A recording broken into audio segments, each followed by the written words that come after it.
السلام علیکم ورحمۃ اللہ وبرکاتہ۔ حضرت بریدہ رضی اللہ عنہ سے روایت ہے جس کا مفہوم یہ ہے کہ رسول اللہ صلی اللہ علیہ وسلم نے ارشاد فرمایا، جو شخص ان 10 کلمات کو صبح کے وقت پڑھ لے تو ان کلمات کو پڑھتے ہی حق تعالی شانہ کو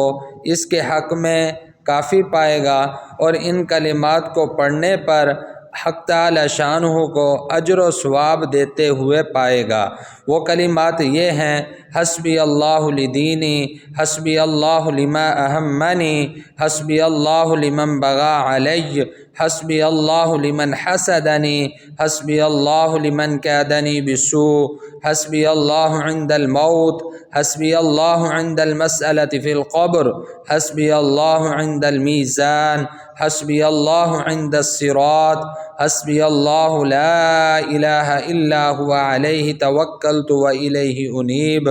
یہ در منصور جلد نمبر 2 صفحہ نمبر 103 میں مضمون موجود ہے۔